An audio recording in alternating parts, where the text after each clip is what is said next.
through the magic of the Cybernet Space Cube, the computer-enhanced podcast of the future, Transformers Slag Podcast.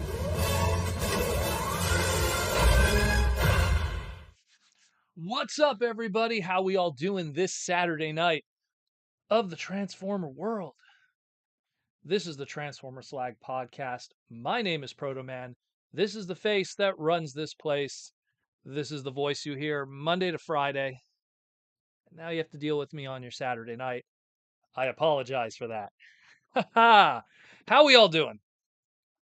Was a extremely busy week for the Transformer world, an extremely busy Saturday for Proto Man. Literally got this whole live stream together probably in the last 30 minutes or so. So I apologize if I'm a little tired, a little unshaved, and yeah, sound is working. Isn't sound great? Yeah, well, we got that all figured out for now. Until the next update. Yeah, it was a busy day. It was a very busy day.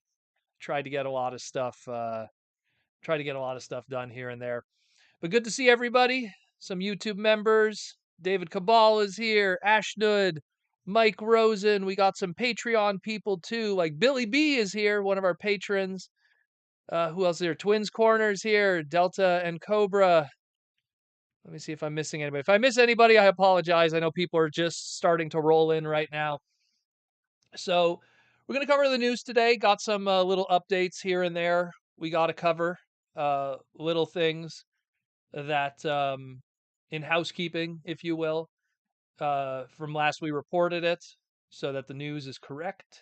That's the whole point of the Saturday Night live streams is essentially to welcome Bigums to the YouTube membership. Thank you for joining as a mini con, which will actually be one of the topics today. Some brand new interesting developments that I haven't reported this week, so that'll be pretty hype.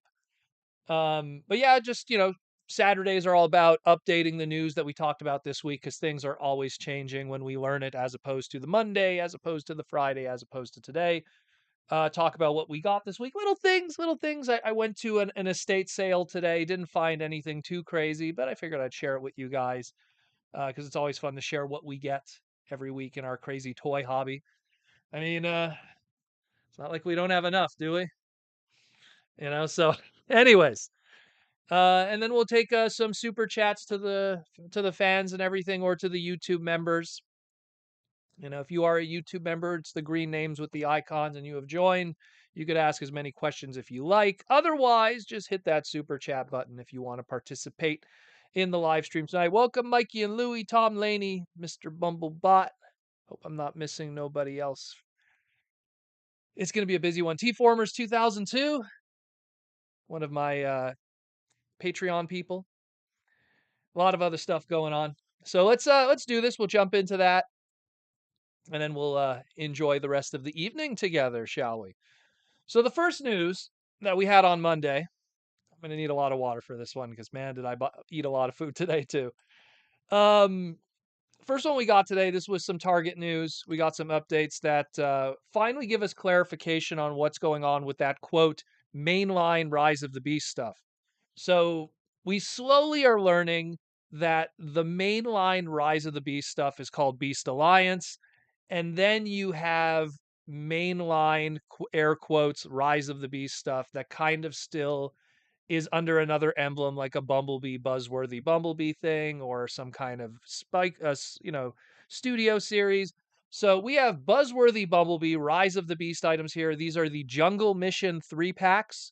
They're going to come in multiple waves and will be coming out within different months. The one we're looking at here today is the Jungle Mission 3-pack, Wave 1, $59.99 at Target. This pretty much leads to $20 a figure, more or less. Is that how much it should cost? Maybe that's probably the more modest MSRP for deluxes, since we've been paying $24.99 for the longest time. But I also feel that some of these are probably missing paint that they could have if maybe they had a full MSRP of $24.99. I'm not supporting the current pricing of Transformers right now. It is quite expensive. But I do sometimes see the logic behind the bits and pieces that are removed or put in both in paint and plastic, when we do come to conclusions of value here. So this Jungle Mission 3-pack, we got Cheetor, we got Nightbird, and we got Wheeljack. Again, everyone that was freaking out, oh no, Wheeljack's canceled. He's not in the movie. This is why you don't read Twitter, people. This is why you don't read Twitter and listen to fans that have no idea what they're talking about. I went into a long form rant about it last week because, guys, just be patient and wait for the movie before you figure this kind of stuff's going to happen. Anyways, this one here, this is Wave 1, and it's going to be debuting April 10th, 2023 for Wave 1. Wave 2 will be coming later, which I'll get into that in a moment. So yeah, looks pretty good. Again, I gave my individual segment on this during the week. Nothing really has changed since then. So if you want me to go more deep into it, go check out that individual segment I did on Monday. We had a little more visuals there talking about all of that stuff too. Also want to give a shout out too. I just remembered one of my patrons, their birthday is today. Cringe McCringle. So happy birthday, Cringe McCringle. Just remembered now that's his birthday, and I made a note in my head. I'm like, make sure to mention Cringe McCringle's birthday. So happy birthday, Cringe McCringle, one of my longtime patrons and regular on the Discord that we hang out in, the Transformer Slag podcast Discord, which is a Patreon exclusive. Next up, Jungle Mission 2. So Jungle Mission 2, same story, $59.99 price point. Removing paint from some areas, making it up in other areas. Obviously, the Bumblebee in the center is probably skippable in the face of like the Studio Series 1, unless you want to get a $20 deluxe class Bumblebee that has less paint and different engineering. It is what it is. It is what it is. This one comes with Bumblebee, Air Razor, and Mirage. The big takeaway from this one is that Mirage. We don't really have a good look at how the Studio Series Mirage is. We just have a CAD CG render, which tells us not much in all honesty, but judging by the CG render, which still isn't probably the best way to judge it just yet, but this one's looking way better than the Studio Series, which feels kind of weird, but maybe might be also intentional. I don't know. Maybe the Porsche mode on the Studio Series will be better and the robot mode will be better on this one. Who knows? But hey, maybe they got to sell you a Mirage in 5 years from now. That'll be better too. With Studio Series Redux Mirage or something. Or if Mirage shows up in a future movie and they do a better toy of him. Much like how Revenge of the Fallen gave us better versions of those 2007 movie characters once they really figured out those designs. But yeah, hey, here's the other way to get the other three, and this solves the mystery of some of those toolings and where they're showing up. Probably the other ones that we saw that might be mainline that we know don't have a home yet officially might end up in these 3-packs. We don't know. I know some people were not happy about these being 3-packs because there might be only one character they want from it, and the other two are, dispensable in a lot of ways. And I do agree. I mean, the Air Razor and the Mirage looks cool here for me, but I could live without the Bumblebee. And it's kind of the same thing here too, where it's like, as much as I love the Nissan Skyline, as much as I think Nightbird is a cool character, I feel that the Studio Series will probably be better, so this is skippable. The Cheetor is cool, but even the Wheeljack, maybe the Studio Series will be better. So will this one also be skippable? So am I buying a $59.99 box set just for a Cheetor with some cargo pants? I do not know. I do not know. But we'll see. Maybe people will be junking a whole bunch of these. We'll see a whole bunch of spare ones, kind of like what we saw with those Battlecross Space 2-packs. People would buy it for one character and dump the other. Saw that like crazy. Could be the case, but we'll see. We also got some other stuff here too. We also have our very first Predacon. Isn't that kind of weird? We've seen Autobots, we've seen Maximals, we've seen Terracons, not really Decepticons, even though they're kind of being given the Decepticon emblem in some places, but we never saw any Predacons. So this is technically, while this might not be a movie appearing character, this is our first Predacon in the movie line thus far of Rise of the Beast, and it is that of Scorponok with his, I guess, little weaponizer buddy, Sandspear. This is under the Beast Alliance weaponizer line. So it's a 2-pack, Scorponok and Sandspear, much like what we saw with some of the other Beast Alliance weaponizers, where it's some kind of G1, a Beast Wars-esque homage to a character, but it's not that character. It's not Tigatron. It's not Wolfang, and it's not Sandstorm? Scorponok? I don't know what they're doing with the gun. I guess maybe a Sandstorm homage, and Scorponok is the actual one. We don't have an alt mode for the giant robot. We just have an alt mode shot of the mini Scorpion, and the sword in his hand is what Scorpion transforms into. So, hey, looks pretty cool. It's the first time we have a Predacon. Hopefully this is a indication of more to come in the movies or of the line. Wouldn't it be cool to get some of the other characters in some kind of Beast version? You know, Rise of the Beast version would be pretty cool. So, we'll check that out in the near future. Pretty hype, pretty hype. But speaking of pretty much hype, we got dropped on us a brand new Transformers subline through Walmart, and it was that of the Transformers Legacy Evolution Toxitron collection. Very interesting, very interesting. The big plan with it, you know, toxic waste, wasted potential, wasted releases, wasted ideas. Everybody's wasted. I'm wasted. So this kind of plays with the idea of unreleased Transformer ideas throughout the years that were repaints and giving them a second chance in this modern era. And the story, according to the packaging, is Toxitron, the actual character, not the name of this line, but Toxitron, the character, uses the toxic matrix, which is that green matrix that he has, to revive these Cybertronians from the Cybertronian swamps into these toxic creatures. And that's pretty much it. I don't know if there's any more story beyond that. I think it's just more of an excuse just to be able to have some wacky colored Transformers. And wacky they are. So these were the ones that went up for pre-order both on the Walmart Collector Con, and some limited stock also ended up on Hasbro Pulse. If I remember correctly, and correct me if I'm wrong, I believe only Toxitron has sold out at this point. I believe Cloud Cover and the G2 Universe Jazz here are still available for pre-order on Hasbro Pulse. I do not know the sales numbers for Walmart the Walmart Collector Con website, whatever. I don't know what's happening with that. But these look fantastic.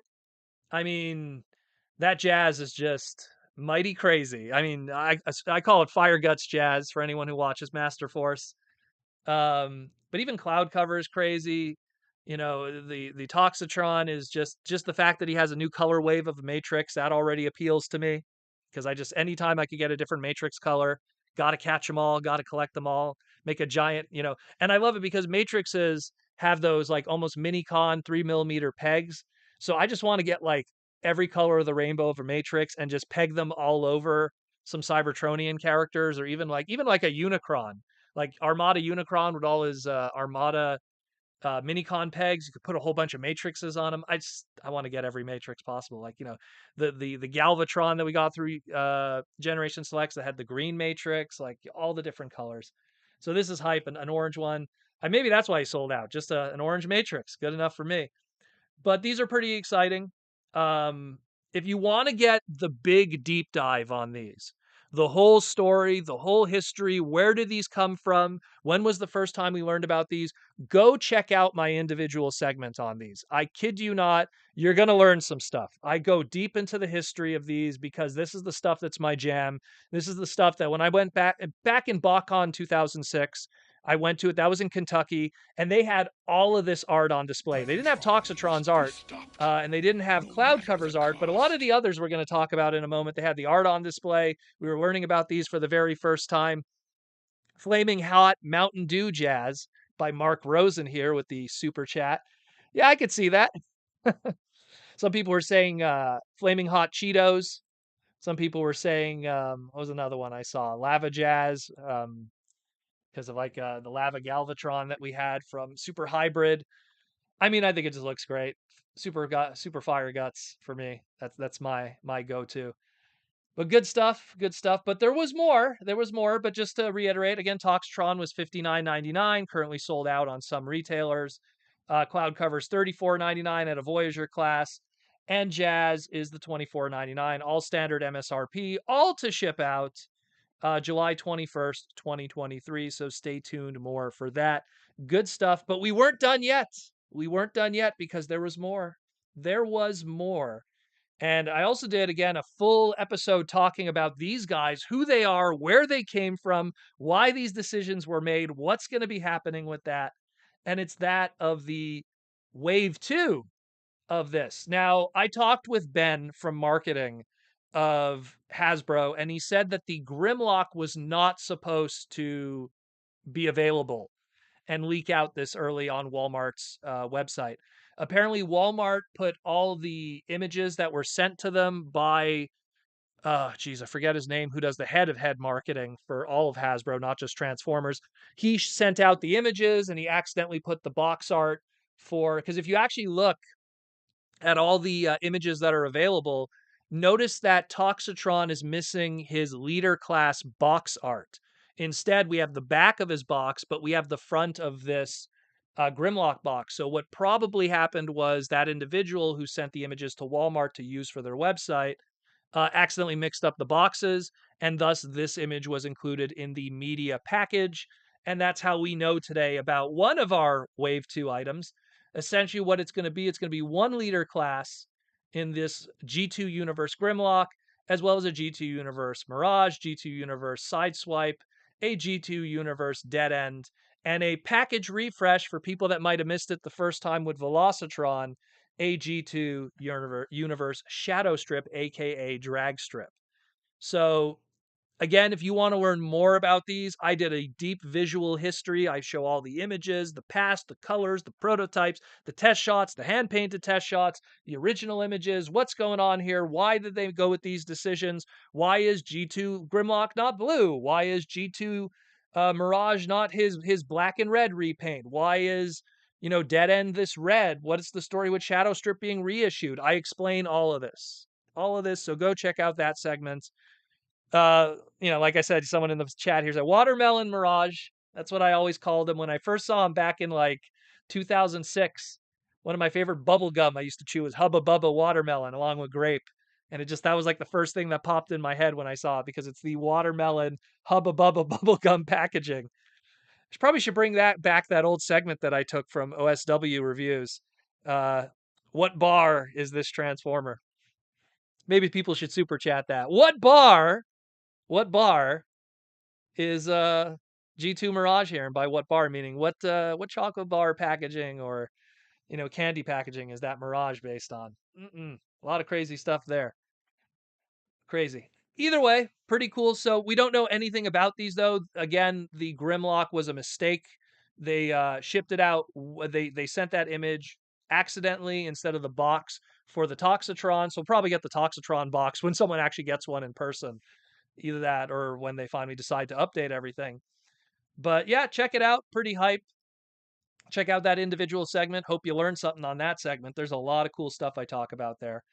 And also, what was available on the Walmart Collector Con also was the retro reissues finally went up for pre-order. We finally got some nice images because the last time we talked about this, we just had some factory stolen images of the Thundercracker.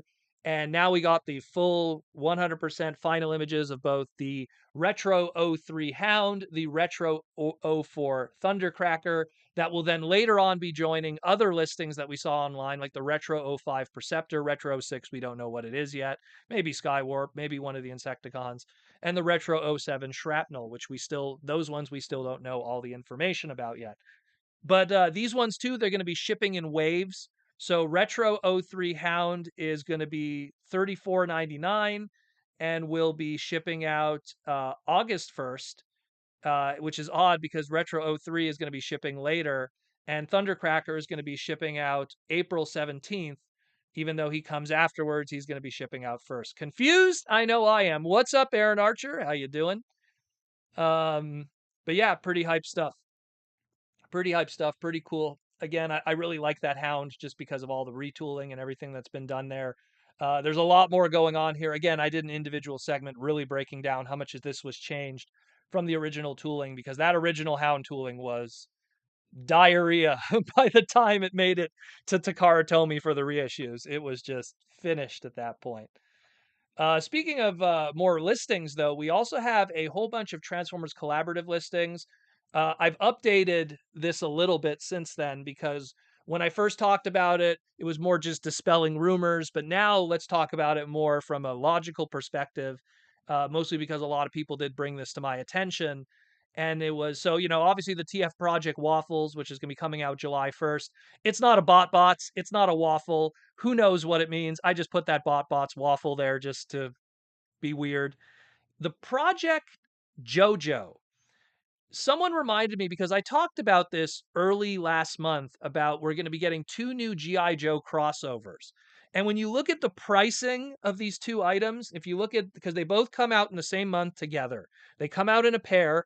They both come out October 1st, 2023. One is clearly I don't want to say a leader class price point, but a larger leader-ish price point at 2 per case.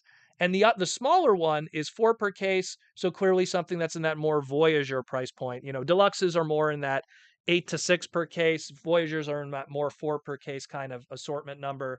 So it really feels like this might be that rumored uh, Thunder machine that came with Zarana and Zartan, and that supposedly transforms into Soundwave. So you have two O-rings. You got the large Thunder machine that turns into Soundwave. So that could be something that's a little more larger price point, just because it comes with the two figures instead of one with the O-ring GI Joes. And then the smaller Triple T with Sergeant Slaughter. I could see that being a smaller price point and then working that in. That's a possibility. That's the rumors. I don't know what Francis has to do with Sergeant Slaughter. The JoJo could be GI Joe. Maybe because it's JoJo, because you get two Joes with it. I'm reading way too much into this. It could be anything at this point, but we'll see. And then Project Island, who knows? I put an image of Dinobot Island there, but it doesn't mean anything. Again, that one's going to be November 1st, 2 per case. So again, something that's a more leader kind of sized, a large item. Could definitely be anything. Could definitely be anything. We do not know, but pretty interesting that we're getting that many collaborative releases in the second half of 2023. But I mean, as long as they're new tooling, most of them, I'm always interested. It always catches my eye. I know Jaws D really liked the G.I. Joe stuff, so it will be interesting. It'll definitely be interesting. And more listings, because we're not done with the listings yet. We also have some Transformers Reactivate listings. These listings show up as Transformers Shine because that was the code name for Transformers Reactivate when it was in development. And so we have a Transformers Shine 2. These are multi-packs. We talked about last week multi-pack 1, which was Optimus Prime and Soundwave, Optimus being the Voyager class, Soundwave being the Deluxe class. And now we have a second one here with a Voyager class Starscream and a Deluxe class Bumblebee. We have no idea how these look, how it's going to work out. We just have the product listing here, which says the size of the characters and pretty much just the story. Pretty much just the story, which is ironic because even the packaging description, the UPC code says Transformers Shine. The packaging description says Transformers Rise, which was another code name for it when it was being developed. But this is all in the end Transformers Reactivate stuff. And the only reason why we know that because of this packaging description, which is the Quintessons attack New York City, and they have to work together, which is what Reactivate's story is. So we have another 2-pack released October 1st, three of these per case in a solid case. We don't have prices. We don't have information outside of that. We just know we're getting another Starscream and another Bumblebee. Hopefully the designs will be unique enough to justify a purchase, and hopefully they'll be interesting enough to video game players that aren't necessarily Transformers or toy purchasers to kind of join us in the madness of buying plastic and ruining our lives and our wallets forever. Like I always say, you don't have enough money for drugs when you're a toy collector. And maybe that's a good thing. Next up, some other good stuff. This was good news. I was very happy about it. I also got the okay by Takara Tomy and Hasbro to use the trailer on my channel and be able to monetize it. Was the Transformers Rise of the Beast, or Transforma Beasto Kakai. Transformers Rise of the Beast, the Japanese trailer hit We got some confirmations on voice actors of Tesho Genda being Optimus Prime again, returning to his role as from G1 Prime and all the other primes he was, and of course being Optimus Prime all the way in the original 2007 movie, Revenge of the Fallen, Dark of the Moon, Age of Extinction, The Last Night, his blink and you'll miss it scene in Bumblebee, and now he's back here. So it's good to get the respect of the old G1 Prime on the Japanese side, returning again for Rise of the Beast in Japan. But even more so, the respect that the original voice actor for Optimus Primal, aka Beastal Comboy, is getting. So the original voice actor for him back in 1997 when Beast Wars debuted in Japan, Takehito Koyasu, is returning. Takehito Koyasu is legendary in the voice acting community today. Anything from Zex Marquise from Gundam Wing to Ryosuke Takahashi from Initial D, one of my favorite animes of all time, to Dio Brando from JoJo's Bizarre Adventure. And of course, he's Optimus Primal from the gag dub of Beast Wars. But again, he puts the passion into it. It's going to be awesome. He's very excited about it. He's a fan of Transformers just as much as he was a voice actor. It'd be nice to see Gary Chalk get just as much respect in the Hollywood world, but it seems like Gary's relegated to being a police officer or general in a Godzilla movie instead of getting an actual big Hollywood role. Come on, Hollywood, get with it, man, get with it. You know, no one cares. No one cares about these Z-list actors that you're putting doing voice acting gigs. I know it's all nepotism at the end of the day, and you're just giving your friend a job because I mean, look, no offense to Michelle Yeoh. I love her in the movies that she's done, but it's not like her being she's not going to be on the marquee. She's not going to move ticket sales. She's just getting a paycheck to play Air Razor, and that's the same with everyone else here. You know, same thing with what's his name who's playing Primal, Ron Perlman, you know? I'm pretty sure no one is tuning into this because, oh, I really liked Ron Perlman in XYZ movies or something, you know? Whatever, you know, it's something where people could look back at their favorite Disney movies and you can't name who those voice actors were back in the day until they started getting celebrities. So it's a shame. I don't want to go too much of a rant, but I love Gary so much, and he's such a talented and awesome human being.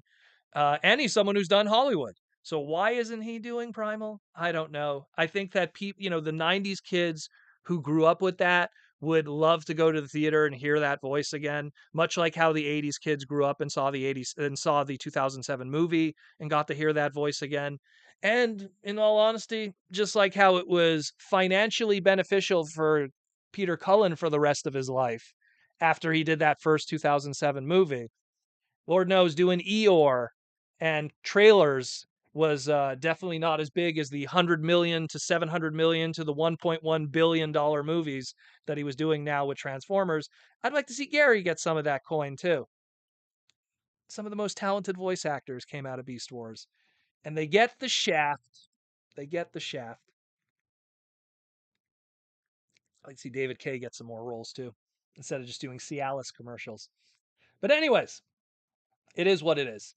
Also, I just want to also mention on the bottom right there, we also got to see our Beast Smash Changer Rhinox. Not much really I could talk about there. If you check out the individual segments, I show how the tooling is very similar to the smaller, either its mainline or Studio Series version. So, yeah, you got a Smash Changer Rhinox. Probably 99% of you here are not even going to buy it unless you get it on like major clearance or something. But it's one of those kitty-fied products that are out there that'll probably be there by the caseloads in the Chinese market, if anything. It is what it is, like I always say.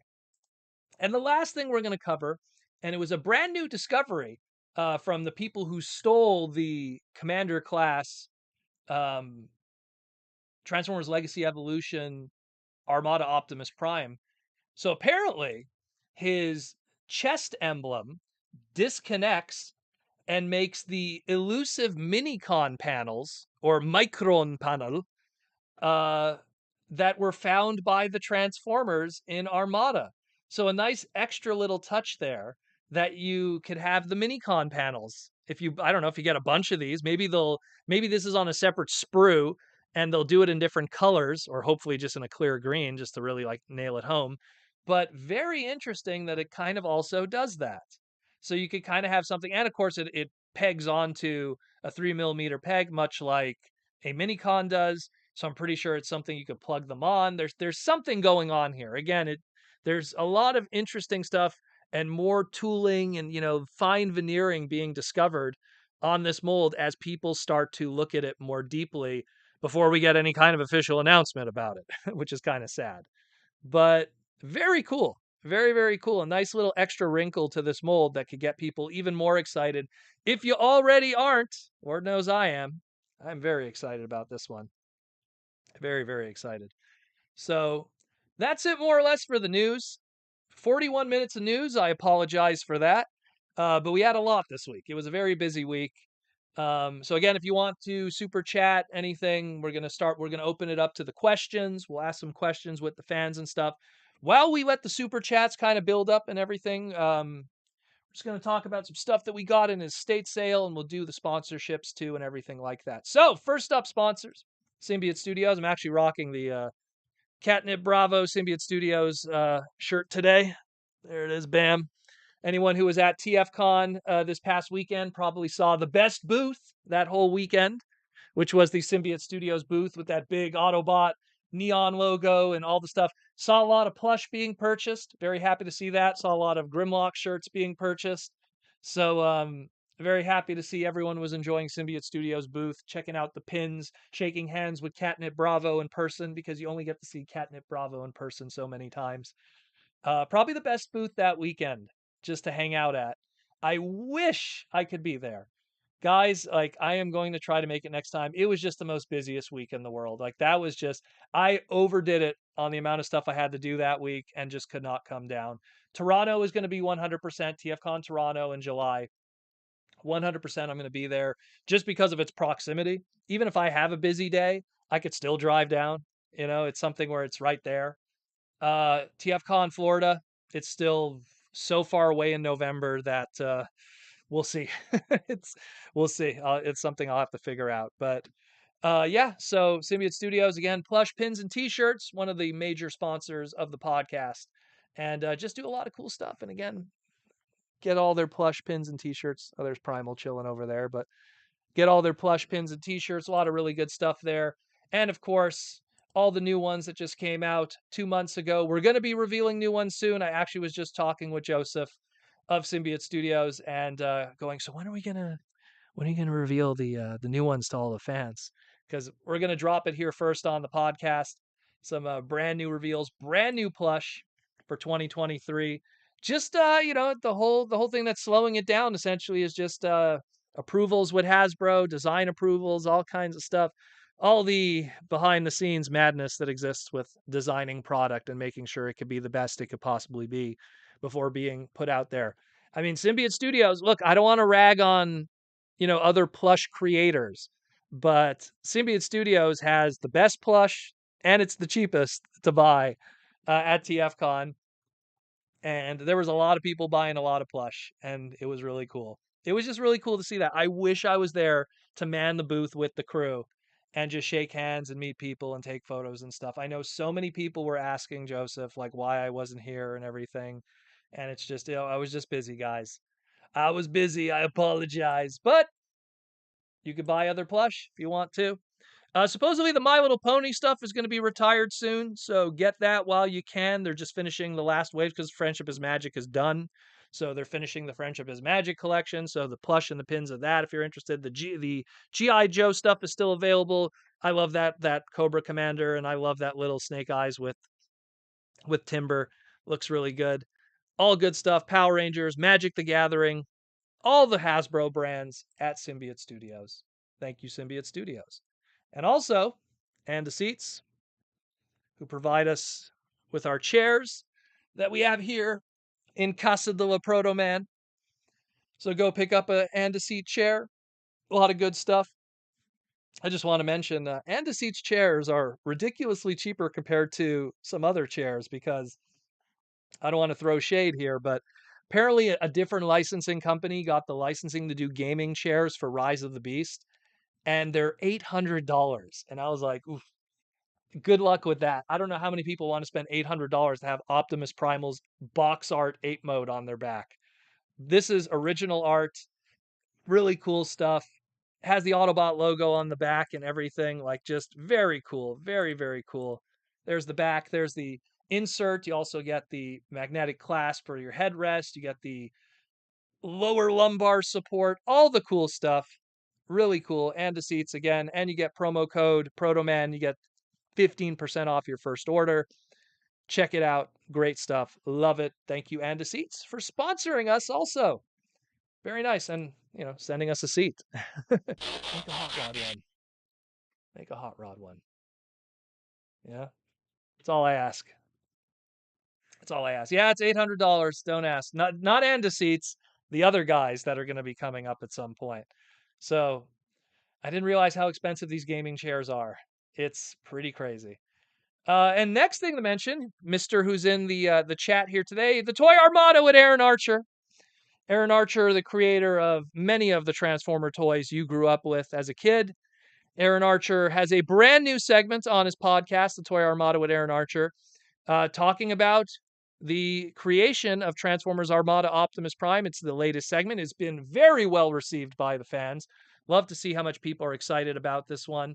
And we also talk about the brand new Commander class Legacy Evolution one. So you get the entire history of Armada Optimus Prime, his super base version, all the repaints, all the variants, all the different regional differences, the creation behind them, why those decisions were made, and then a commentary on the brand new modern version made today based off of Aaron's ideas.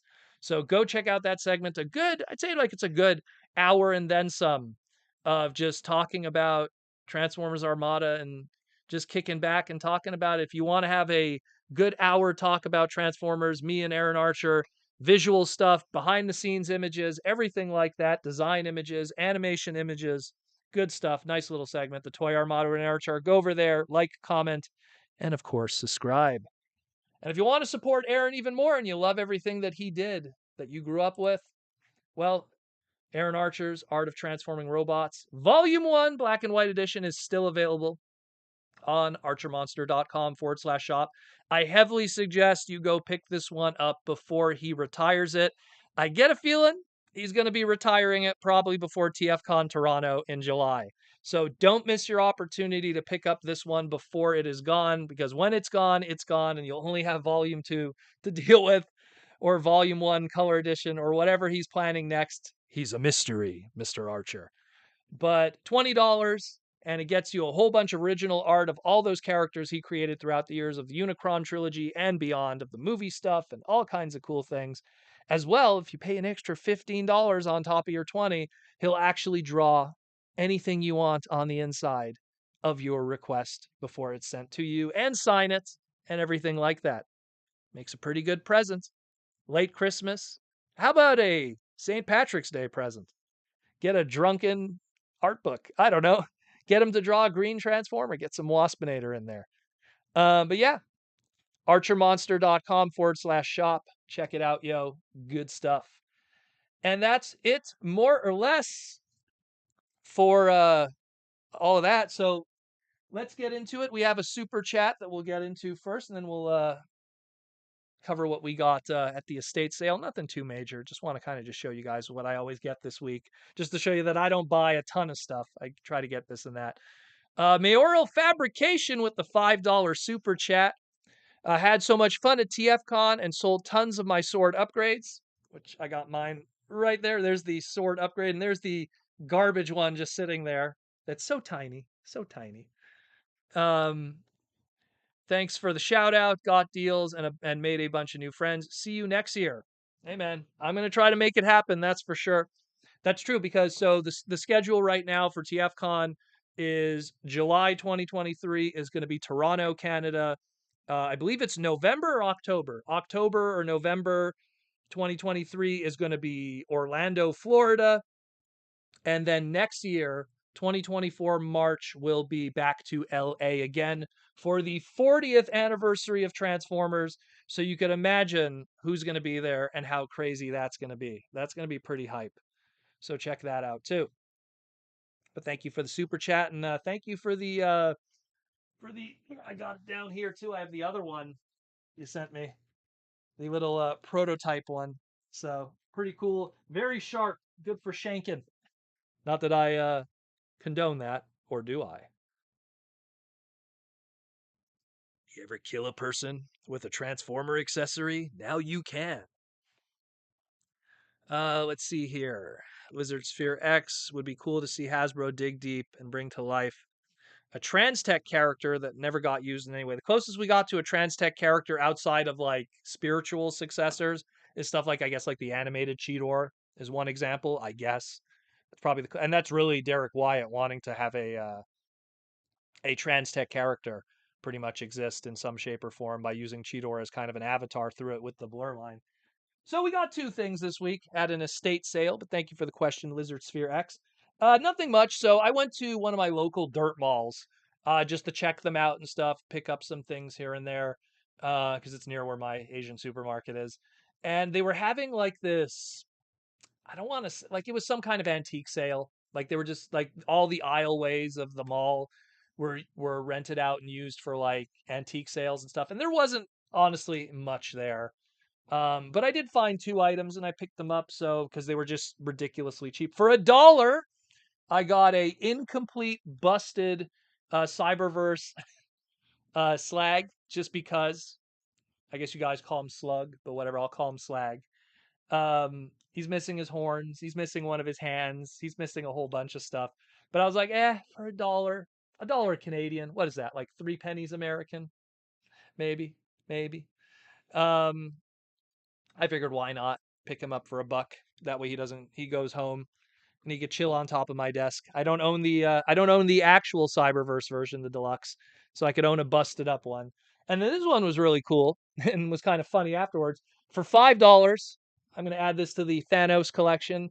Next to my upstairs bathroom, I have like a wall of Thanos stuff. I've always been a fan of the Jim Starlin Thanos Infinity Gauntlet design.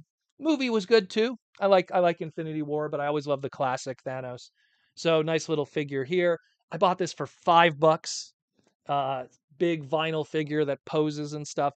And then after I bought it, I put it in my car, and then I noticed there was a price tag on here, and it was originally $10. So either I hope he didn't pay that, and then he sold it for 5 at a loss. But then it says $7.99 reduction. Either way, I think he lost money on that one.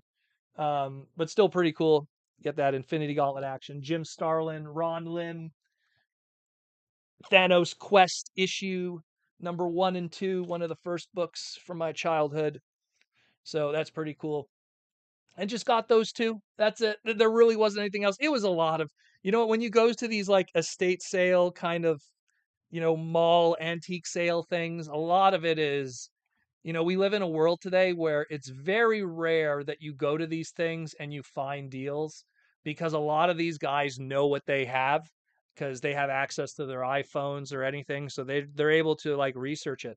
There was a guy that had a whole bunch of, older Transformers, let's say like 86 Galvatron. He was asking like $100, and it's like, okay, he knows what he has. I don't think it's $100 in all honesty, even if it was complete. I mean, let's say like 70. I mean, that thing's been reissued to death. So, but we'll see. We'll see. We will see. We will see. It's one of these things where I hope one day that kind of slows down a little bit because the sales and the deals are so hard to find now. They really are. I did actually, while I was out, take some photos for the Discord because in our Discord, we have a section where we post all the sales and deals and liquidations that happen in retail. And that's used kind of to, kind of to get people, to buy stuff. So I'm going to update that soon because I took a whole bunch of photos. There was a bunch of liquidation items that were found at Winners and Target and a few others and everything. So I'm going to update that probably tomorrow. So stay tuned for that if you are part of the Patreon and the Discord. But yeah, that's it more or less. So let's get back into the super chats. How much time we got left? We got about an hour left tonight. Let's just jump into that, shall we? Hope I didn't miss anything. We do have a Patreon question. Let me just jump into that one first, actually. One moment.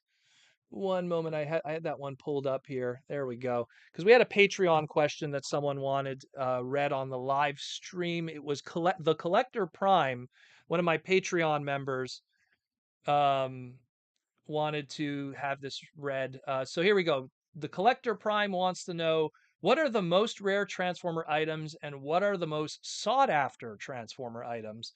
As we keep getting more into deep cup transformer stuff, how far do we think they will go with more obscure stuff and the deep cuts with the transformer brand?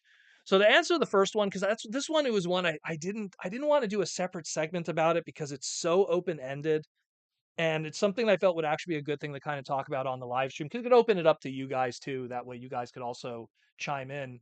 But when you ask something like what's the most rare Transformer item, totally subjectable because there's so many Transformer statues that have like, oh, one of 150 made, like there's only 150 statues made, or only 1,000 of these made, or only this. There's a lot of rare lucky draws. Like there's been so many lucky draws throughout the years from Japan and TV Kun magazine and Dikashi Hobby and so many others. Hobby Japan did a few back in the day. And I mean, those are like sometimes one offs, sometimes they're one of five, sometimes they're one of 10, one of 15, one of 50. So there's so many of those, and it's hard to really track what's the most rare. And then when you go into what's the most sought after, sometimes the most sought after stuff is far from rare. Some of the most sought after stuff that people go nuts for are some of the most mass produced stuff. The nuttiness of something like Cosmos, or Netflix Soundwaves, or Netflix Bumblebee. People will step over their own mothers to get that stuff. And then 6 months later, they change their mind and it's something else that they'll lose their mind over. Where some of the most rare stuff, like let's say, I don't know, like a G1 Minerva, you know, she's very rare, she's worth a lot of money, but there's a lot of people in the fandom that could care less. And if they get this one, they're happy as, a pig in you know what, you know? So it's something where, I mean, it's a tough thing to answer because everyone is different. Everyone has different goals with Transformers, and the most sought after items shift literally week to week, month to month, year to year. And even the most valuable, something could be like, oh my God, everyone wants this, complete the seeker thing. And then something comes out that gets rid of the value of those seekers. So it's one of those things I can't really answer that because there's too much that's variables with the rareness, with the sought after. I mean, when you get into prototypes, do you count that? Are prototypes considered the most rare items because some of those are like one of two made? Sometimes there's more test shots and prototypes than there is lucky draws, you know?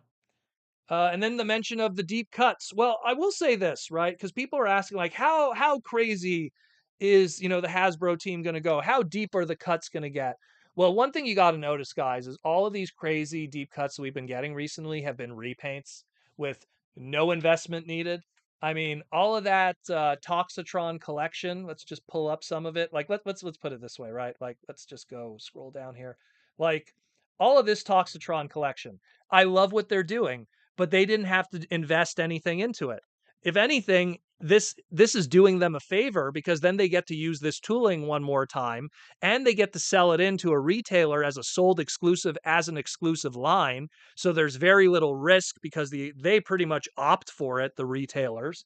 So they're able to do the deep cuts with almost no risk because they don't even have to make new tooling. There's nothing involved. It's just, hey, that laser Optimus Prime that we made for Legacy? Let's repaint it again. Hey, that Seeker mold that we've already done a few times? Let's do it again. Hey, that Jazz mold? Let's do it again.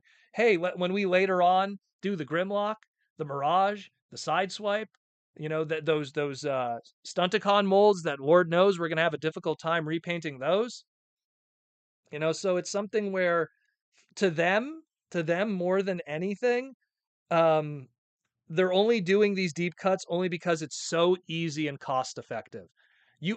To me, if they do a deep cut that's like, something that actually involves, having some cojones, let's say, um, do something like a brand new tooling for Omega Supreme, the Action Master Elite. Like, don't just repaint Omega Supreme. Do like Titan class Omega Supreme, or even a Voyager class Omega Supreme with his pink and his baby blue and his orange. That's a deep cut that also would involve investment. But they would not do that because that would be way too risky. You're better off making a brand new tooling of some well-known character, let's say a Warpath, and then somehow partialing it and painting it and selling it as a Walmart or a Target exclusive as Omega Supreme later on with a new head sculpt. Like that's almost something that's more realistic in my opinion. That would probably happen. No matter the cost. Mikey and Louie, is there a Silverbolt prototype for Transtech? The only prototypes that are known to exist are Cheetor, Starscream, and supposedly a Optimus Prime in some shape or form that has never surfaced publicly. That's all we know. That's all we know. We did a segment with Aaron Archer talking about Transtech, and those are the only three that are known to exist of characters. Everything else was just in early preliminary drawings and stuff like that. And Silverbolt, to my knowledge, also like when they were planning out the wave assortments, wasn't even in that like first wave or something. He would have been like a wave 2 character. So even if there was plans for it to happen, because there was art of Silverbolt, there was no plans to make a toy just yet. You know, they would have wanted to see some success for some Transtech with all its translucent glowing action. Aaron Archer says here, a deep cut is the same risk as a new character, so a redeco use is a great place for it. Exactly. Exactly. Well, these guys are also not new characters in a lot of ways. I mean, it's a Jazz. Cloud Cover's probably the new character in a lot of ways. And Toxitron has quite a bit of lineage in history now, at least within the hardcore fandom. But at the end of the day, he's also a he's also an Optimus Prime mold with a Matrix in his chest, which is always a guaranteed safe sell in a lot of ways. Wizard Sphere X, to answer the rarest TF question, it's Galaxy Force Custom Colors version, Lucky Draw 2005. There's only one and only ever made. There's a lot of one and only ever made. There's Ayumi whatever Meister. They got this Japanese Gravier model. They took the RX-8 Meister Jazz from Alternators Vinyl Tech. She did a custom color scheme that Takara produced one of. She signed it, and then they sold it on Yahoo Japan auctions for like thousands of dollars. So that's what there's that one. Then there's a Robot Masters Color Your Convoy competition where a whole bunch of children through TV Coon magazine had to color in this like stencil of Optimus Prime, and the winner would have their convoy that they colored turned into a one of made figure and sent to them of that original Robot Master. There's tons of lucky draws that are one of one. Tons of those. Tons of them. Like there's what's it called? What was that other one there that they did? Oh my god. I'm trying to remember its name. It was based off of the Rogue Bound colors. Rogue Bound was the blue repaint of Snarl, but it was Tasmanian Kid in Japan for Beast Wars 2. They did a similar kind of blue repaint that kind of looked like Sonic the Hedgehog, but it wasn't the Robot Masters version, Rogue Bound, and that was like a one of one exclusive. They did a whole bunch of those, whole bunch. Like there's more than one Transformer. There's only one made. Heck, there's a one of one made Derek Wyatt Mighty Mugs figure. If anyone remembers Mighty Mugs, before there was Funko Pop, Hasbro made Mighty Mugs, and there's a one of one made Mighty Mugs Derek Wyatt kicking around. Even like there's a whole bunch of like and Derek Wyatt as in like how his character would have looked in Transformers animated. His little like design there with the Professor Sumdac body. So there's a lot of those. The Twins Corner with the super chat for $7. The Unicron trilogy has a bunch of rare figures sought after, especially Cybertron. Looking for a mint Thunderblast. Thanks, son. Almost $200. What? You can barely see her off camera there. Where is she? The microphone's covering her. She's $200 now, man. That says a lot about sexy female characters. Sex sells and money sells. And she was a shelf former, too. But she was cute, so I guess that probably works out. Bound Rogue. There we go. Rogue Bound, Bound Rogue, something like that. I just remember, like, there was that one, too. So there was a whole bunch. There was a whole bunch. Tucker, I gotta head off. See ya, Tucker. Thank you for stopping by. Ron Diaz with the super chat for $5. Uh, Hasbro should use the battle chargers for throttle bots. Oh yeah, that's an easy one, especially due to the design. And grapple for mudflap. You know what? I think the hesitation to do mudflap, aka I believe his Japanese name was Demolisher, for Galaxy Force. I think it was Demolisher. Yeah, it was Demolisher.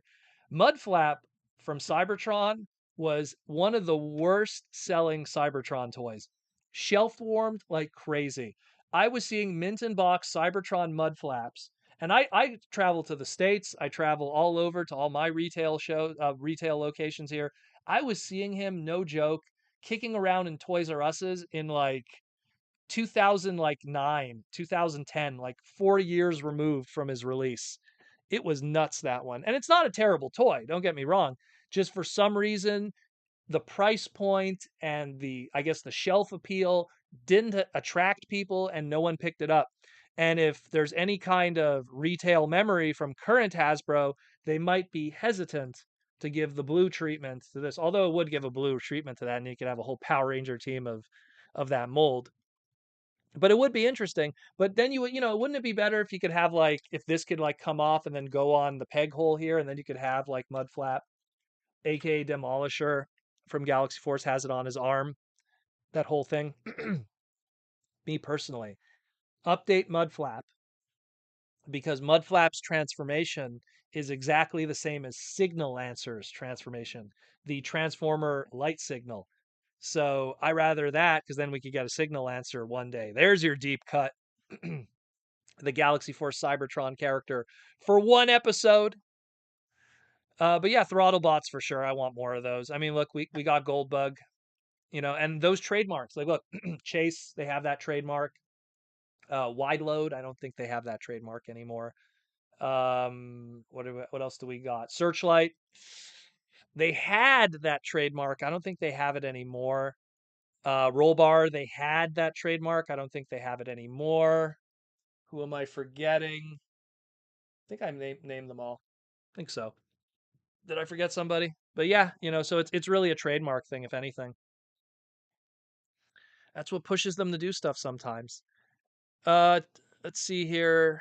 Princeton Phonics 59. Hello, everyone. Just getting in. How you doing, Princeton? Tom Laney. Are collectors still going for originals or the new tooling and modern technology beating out the originals? You know what? There is a huge subsection of the Transformer fandom and a huge one that want nothing to do with buying G1 toys. They don't want to own the originals. They want to own the best version that's available of that character. Someone like Minerva, the reason I personally feel why her original toy went for so much money was because at that time it was like, oh my God, this is one of the few, when few was a thing, one of the few female toy characters, one of the first female characters. This is the only toy of this character. So that added all this prestige and value. And, not to mention she was kind of in lower numbers. She didn't sell as well in the secondary market in Japan. So there's less of them kicking around. But that just added to her being worth so much money. When stuff like this comes out, 99% of the fandom rather have this than go and buy a vintage one. And even if like Minerva, like the original Minerva was like $150, like let's say you could track down an original Minerva and there was plenty to go around, $150, still a lot of fans rather probably just have a modern version. And that's a reality. I see that a lot. A lot of the guys, there was this one guy, I don't want to name his name, but people who used to go to the old TF cons in Toronto know who I'm talking about. This guy used to have like eight to 10 tables of G1 stuff, like just an insane amount of it. And as the years progressed, because like he had those tables in 2006, 2007, classics came out in 2006, 2007. And as the years progressed, people were like, I don't need to buy an old 1984 Sideswipe in kind of loose conditions, worn out stickers, grateful to have the missiles for like $200 complete when I could get a Generations Universe 2.0 version at the time.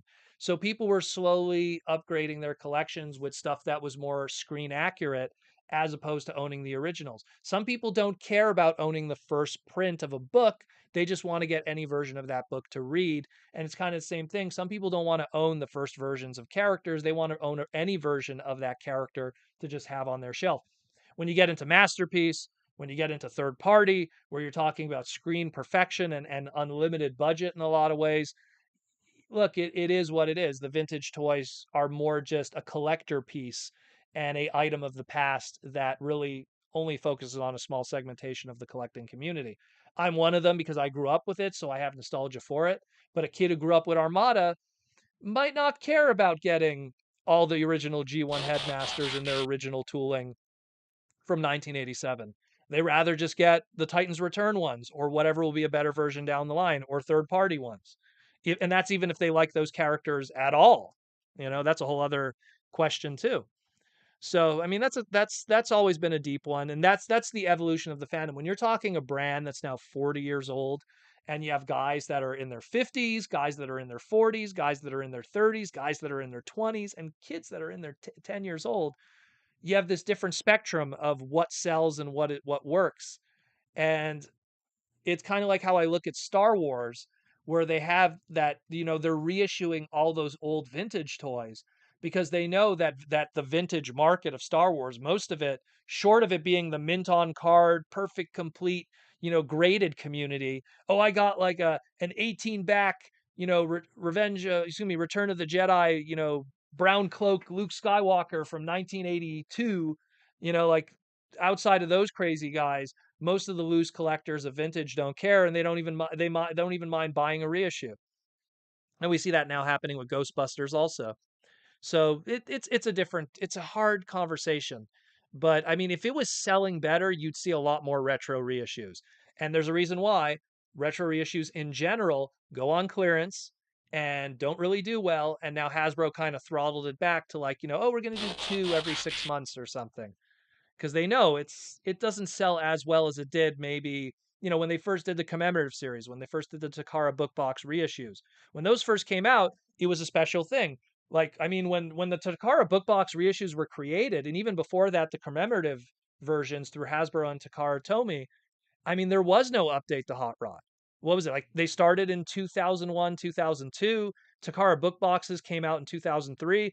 We didn't see our first classic stuff till 2006 when they said, "Hey, we could update these characters." And I'm not talking alternators or something like that. I'm talking like legitimate, straight up like we're trying to make the old G1 characters. So, sorry for that long-winded answer, but I hope that answers it a little bit.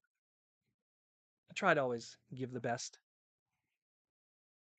I think we got a super chat here. T-Formers 2002 with the $5 super chat. A perfect deep cut repaint would be Studio Series Gamer Edition TF Devastation car drones from the Earthrise Roundabout Runamuck. That would have been easy. See, and again, that's timing. That would have been easy money if they would have released that when the game was fresh. Because people like Japan is the kings of this. People don't realize just how important impulse purchases are. People get excited about something and then they go out and buy it.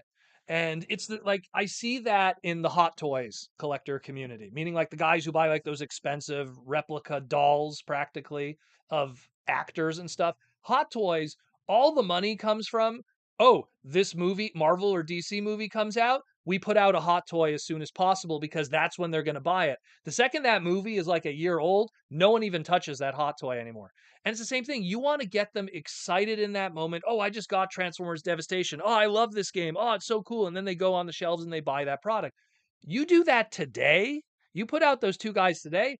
Guys, weirdos like me, and maybe you and a few others might be interested because it's a color wave difference and it's a throwback to an old, really good Transformer game by Platinum Games. But at the same time, the rest of people are just going to be like, whatever. And the sad thing is while I might buy it, you might buy it, I see it being a peg warmer. I see it being something that most people will ignore. So it's all about timing with that. Timing is everything. And the reason why I bring up Japan, because Japan was so good with that. Japan is always like, all right, so Rodimus Prime Rodimus Convoy, excuse me, is going to debut in episode 9 of Transformers Galaxy Force on this Friday. So after he debuts, and mind you, Japan's a smaller country and they're much better at controlling their retail releases, but because of the one time zone and easy size of their country, but they're like, okay, so if he debuts in the show on Friday, we want to make sure Saturday and Sunday every single store has whatever it was there, Sabertron, SL09 Rodimus convoy on the shelves. So that way kids see the show, they get excited. Oh my God, sugoi desune Rodimus convoy. And then they go to the stores and go, oh my God, sugoi Rodimus, and then buy it. You get that impulse purchase. Do you know how many people I remember after I saw Infinity War? I went out with my friends. We all saw Infinity War the second time, and the mall that we saw it in had a Walmart attached to it. We went into the Walmart, and literally I saw my friends who don't collect toys looking at the Infinity War toys and the Marvel Legends toys and picking them up and looking them over. Why? I promise you, if we have not went to see a Marvel movie, specifically Infinity War, which had such a huge impact, they probably would have walked in the toy aisle with me and probably just stood there while I did my thing before they went to the game section. You kind of had them for a second. There was that interest there, and you got to bridge that gap and create that kind of interest. This is free advice, marketers. You could steal it from me and say it was you, even though it wasn't you, because you guys aren't really as smart as you think you are. But that's the thing. It's so easy. It's so easy, and Japan perfected it years ago. They are the kings of that. They are the absolute ballers of that kind of stuff. But thank you for the super chat. We got another super chat, Eric Permisco. Sorry if I mispronounced that. Hey, Proto, will we see an 86 Dinobots gift set? Oh, that would be way too expensive. 1 liter class is, what are we at now? $64.99. So all 5 liter classes would be, even if they want to give you a discount, $300. You know, no one's going to pay that. Yeah, everyone wants Grimlock. He's tough to get right now. I would see them just re-releasing Get Grimlock at some point individually, a package refresh. All I'm saying is every time you see a Dinobot, you better be sure to pick it up. That's all I'm saying. Otherwise, you're going to regret it later. Uh, let's get into the member questions here. Man, a lot of water today. How much time we got left? We got 45 minutes left. Um, Billy B, word has it that we're getting a core class Energon Megatron. Is Hasbro testing the market because a silhouette would made an easy repaint retool into IDW Thunderwing for a leader class? Usually it's a lot easier to make characters that potentially might not sell well if you do it in a smaller price point. And if you tool it in a certain way that also, like you said, could open it up to other characters. Skyquake from Transformers Prime is a great example of, hey, it's Transformer Prime Skyquake, but Mark tools it in a way that it could also be a lot of other things. Machine Wars Starscream, Skyquake from Generation 1 UK. There's a lot of just, King Atlas, if you really want to go weird there too, from Universe 1.0. So there's just a lot going on there. What's up, Goober? Um, it's something that I could see it being one of the reasons, but it's so much. The core class clearly is doing well for them. Hasbro, they always give something 2 years, like 2 releases to see if it does well. They did Micromasters in beginning of Siege. It didn't sell very well. They didn't have that market research by the time Earthrise was released, which they had more Micromasters. By the time they got the Kingdom, they got rid of it. They did core class with Kingdom. They did core class, and they also did core class with Studio Series. They did core class with Legacy. Clearly, core classes are selling better, owning smaller versions of popular characters as opposed to Micromasters, which are all unique characters from the Micromaster G1 continuity. Some of them unique, but most of them just based off of those old characters. They just played it more safe that way. And they're noticing there's better sales. There's like, oh wow, who would have thought making a small version of Optimus and Megatron and Starscream and Soundwave, and those are selling very well. So it's cool. It's cool. It's cool. Let me just address this super chat by Space Ghostal, aka Michael. Am I late to the stream? Was the yellow Grimlock a fake leak? No, it was not a fake leak, Space Ghostal. What happened was the marketer who was in charge of sending the image packages to Walmart, if you notice, what happened was is notice how everyone has their front box art. Cloud Cover has his front box art. Jazz has his front box art, but Toxitron doesn't. They sent the wrong leader class front box art for Wave 2 in this case, which was the Grimlock. Grimlock is coming, but he was not supposed to be sent early. So that marketer sent that image package to the Walmart people to put on their server. That server leaked, which we all saw, and we got to look at Grimlock, and we still don't have the front package cover art of Toxitron still. So that's kind of the story with that. If, for people who are late to the stream today, and what happened with that. This comes straight from Ben from marketing, from Hasbro. Straight from the horse's mouth. Ben's a good guy. I used to rag on him. He's a good guy. I like Ben. Where are we at here?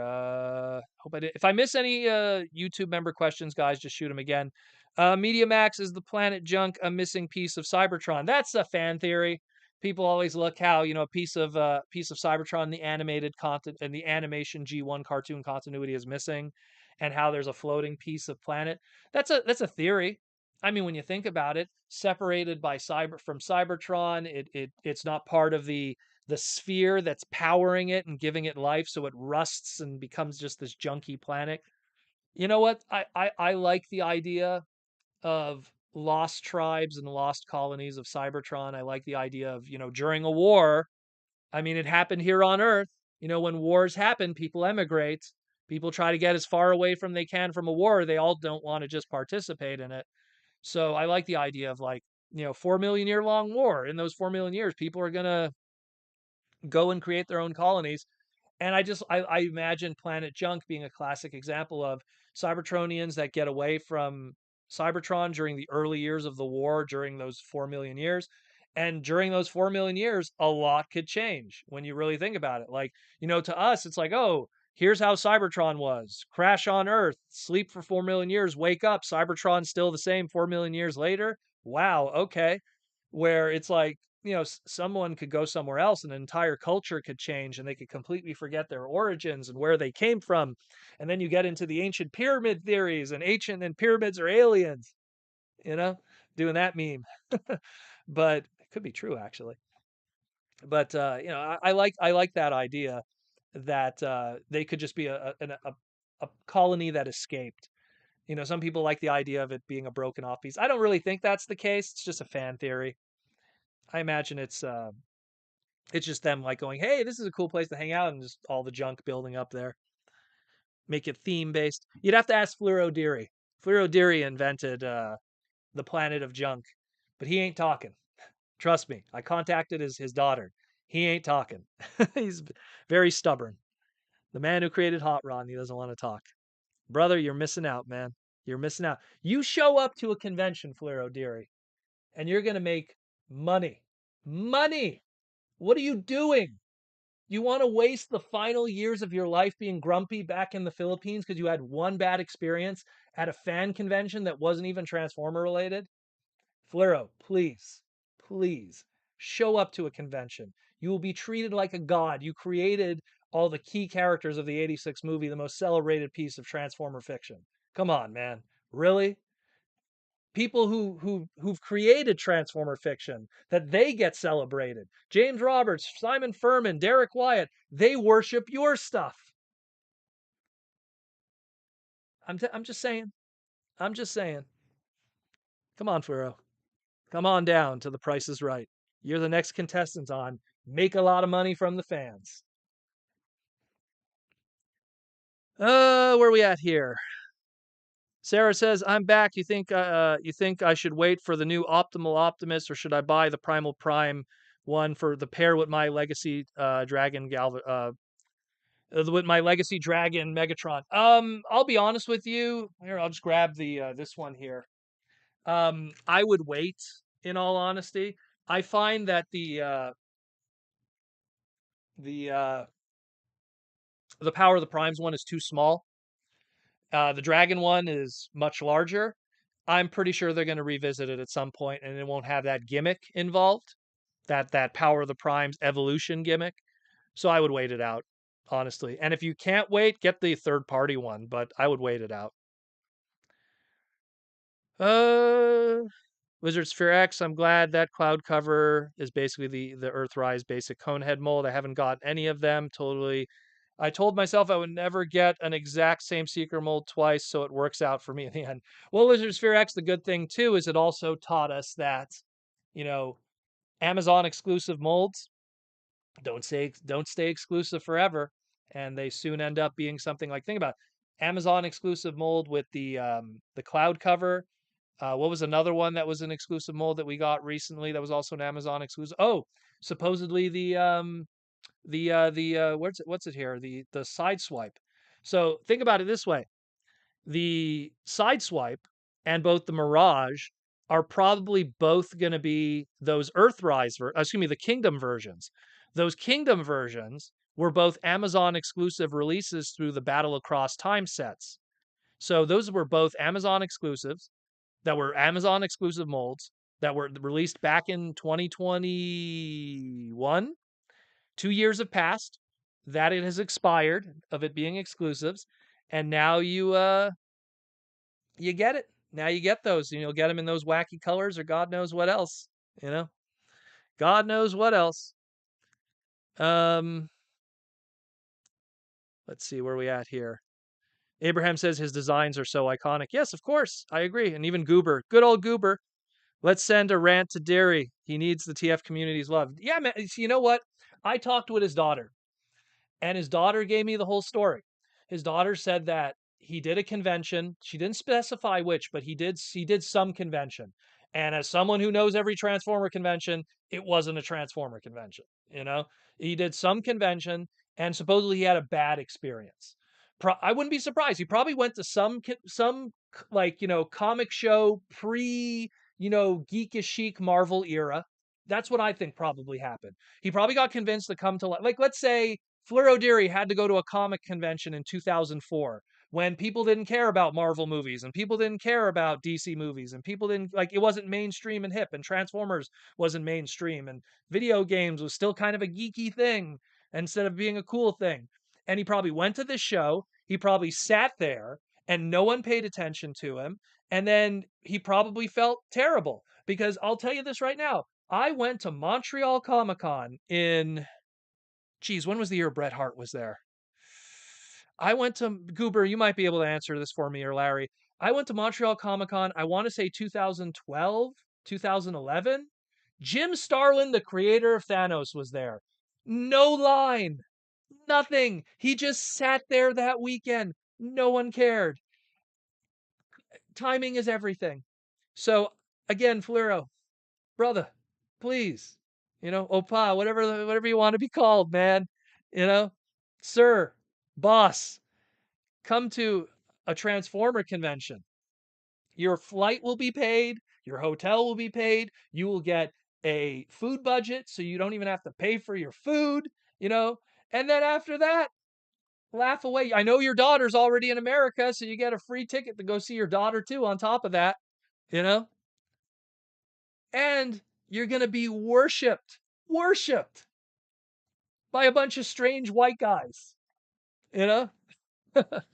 Isn't that the dream? Isn't that the dream of a Filipino man? To have a whole bunch of white guys go, yes, sir, you are the man. You are the man. We're not worthy. We're not worthy. We're scum. We're scum. You know, dude, come down. You know, it's craziness. It's absolutely nutty that such integral figure, the creator of Unicron, the creator of all of these characters, totally just, you know, I'm out. I'll see you in the Philippines. You know, crazy. Even what's his name there? The guy who did the original G1 box art, that he gets a booth and he doesn't show up. Something Watt. What's his name? I have to look it up. I'd say I'd look at the Transformer Legacy book, but he doesn't credit anybody who does the art. Um, Oh, what was his name? You know, like these guys that are so key to the fandom. Like, why aren't they there? The J.R. Mina, who's in the Philippines. J.R., why don't you go hunt him down for us? Go hunt him down. I picture JR is wearing like a ninja suit. He's just gonna like infiltrate Flero house. It's like, who are you? He's in bed. It's like, you're going to a Transformer convention. Media Max, Protomang, could there ever be a generations refresh of older designs? I'd love to see Classics Optimus remade without the kibble. Well, I mean, that's something if they want, like, do you really want to have a Optimus Prime truck that has a weird weather vane on the roof and have that more angular kind of shape? I I rather just have something brand new, in all honesty. But we have so much Optimuses. We have so much G1 Primes. It's just time to get something new after a while. That's just my take. I mean, like, go watch the segment that I did with Aaron Archer on the Toy Armada where we talked about Armada Optimus Prime and how important that was. Because when you look at how Optimuses are handled today, like Cyberverse, uh, what's it called there? All the like Earthrise Siege and even Earthspark. It's all very just G1 smokestacks, chest. Like, don't you want something fresh, something new, something different? That's just my take. I mean, maybe you really want it. Maybe it'll happen. I mean, weirder things have happened. Um, it is pretty crazy though. How much time we got? We got half an hour left. All we got is half an hour left in the live stream tonight. Pretty good stream tonight. Pretty good stream. A lot of good stuff today. We are not worthy. You know, it's crazy. We got Bob Buganski, we have Simon Furman, Flint Dilley. We were able to talk to Nelson Shin. He gave his time a little bit for BotCon back in the day. All these key figures. They're getting older. They're passing away. It's very important that we get some of these guys before they. You know, I I'm reminded of the guy who was the voice of Fortress Maximus, and his story and how, and I've told this story on the stream in the past. Someone please post his name for me because I apologize for forgetting your name right now, but it's just, he was a guy who he did a little bit of voice acting. He got that one gig as Fortress Maximus in Generation 1, couple of lines, that's it. Then he did some beer commercials. This is when he was like in his 30s.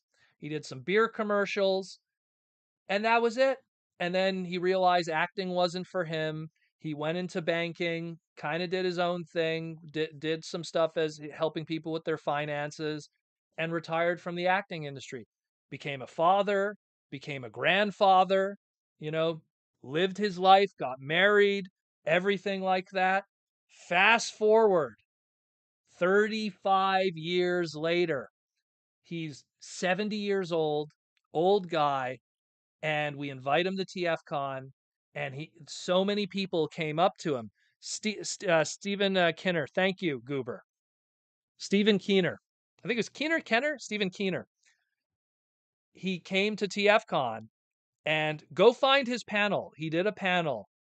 It was recorded by Evan Entertainment. It's probably on TFCon's YouTube channel. Don't quote me on it. If not, Evan Entertainment on YouTube. One or the other. He's the one who records everything. And he did a panel. And what I loved about that panel was he talked about how he got to meet all these people that loved that he was Fortress Maximus, that was the voice they heard in their head when they would play with the toys. And he was shocked that this thing that he did 35 years ago that he thought meant nothing to him and that he thought he was a failure. And he started getting choked up and almost was going to cry. And it was so touching to him. And to me, I feel like Fluro is the same thing. I feel like he doesn't realize just how important this stuff is to people. He really doesn't. He really doesn't, you know? And he's a talented guy. He worked on the Spider-Man comics. Like, he has a lineage of a history that's even outside of Transformers. And it's all being wasted, just sitting there, being grumpy. Come on, man. Come join us. Be our guest. Put our magic to the test. We got some super chats. Sorry for the little rant there. Thank you, Goober, for finding the name for me. Joseph Ritter pre-ordered cloud cover. Unlike the Cosmos, I never found. I hope they finish all the Seekers. What Seeker repaints do you think we should get next? I would like to see a modern take using like a G1 modern take on Slipstream. I would really like to see a new Slipstream. That would be pretty cool because we had Slipstream in Cyberverse, but let's be real, those toys were kind of dog shit. So, you know, I'd like to see a new Slipstream. She's kind of been shafted on newer toys, so that would be cool. You know, just do like a partial of the pre-existing Seeker mold. Like give it that more feminine kind of shape that Slipstream had, and it's gonna sell for animated fans. It's gonna sell for G1 completists.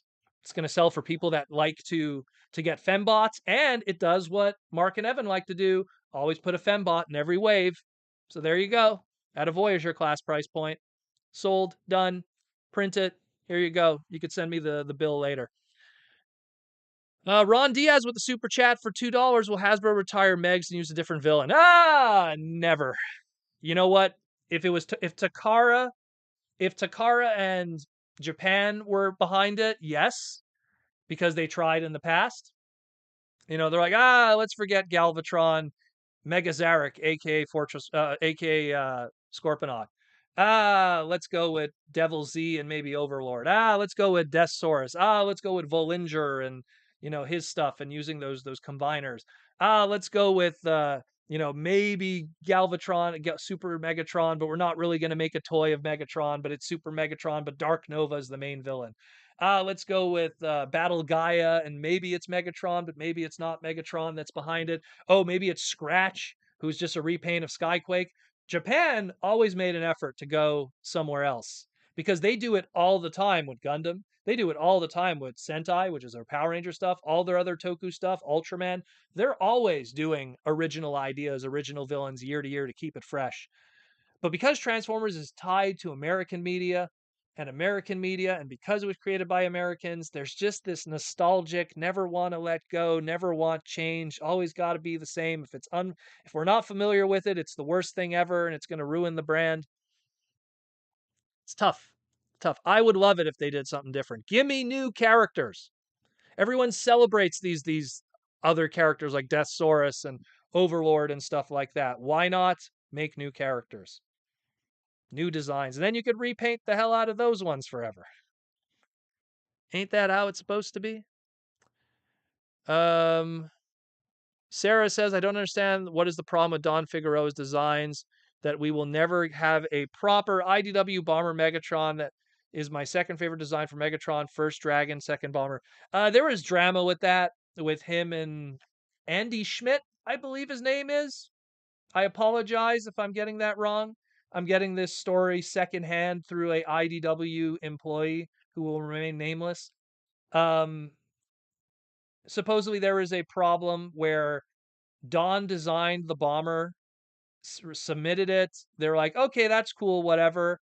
They didn't use it, and then mysteriously it's used in the comics, and it's 100% his design, and that kind of fractured that relationship permanently. So let's go with that of one of the reasons. I don't want to go too deep into the drama, but you could kind of break apart from that. My favorite truck, not monkey, is the first edition Voyager Prime. That's a fantastic mold. That thing was going for like $200 at one point. Mr. Bumblebot wants to know, we need Tito Floro to come to TFCon. We could get tons of Filipinos and make them food. That would be great. That would be great. I know plenty of Filipinos here in America that would love him here. You know, he's very key, man.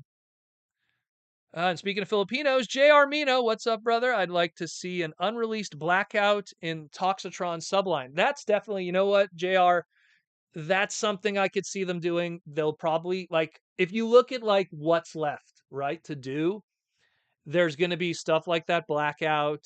There's probably going to be, man, someone's got to do this is one that I'm still surprised they haven't done yet. I mean, we kind of got it through HasCon, but not really. G1 Chrome Dome into G1 RC colors, like that old unreleased idea. How did not that not get done yet? Like, I find that very weird. We have all these G1 Chrome Domes, and we've already had what, 3 different repaints onto it now at this point. We had the original Legends, and then the Takara, the excuse me, the G1 Retro Box reissue that they did. So they already got 3 out of it. I can't think of any others that they've done with that mold to my knowledge. That's probably about it. It would be nice if they did a what's his name there? My God, why am I blanking right now? Anyways, it'd be nice if they did, others too, but why not do RC? You know, that's an easy one. And it's RC, just give it the RC head. Give some new tooling. Or you steal that head from that we got from that's if you use the Titans Return one, mind you.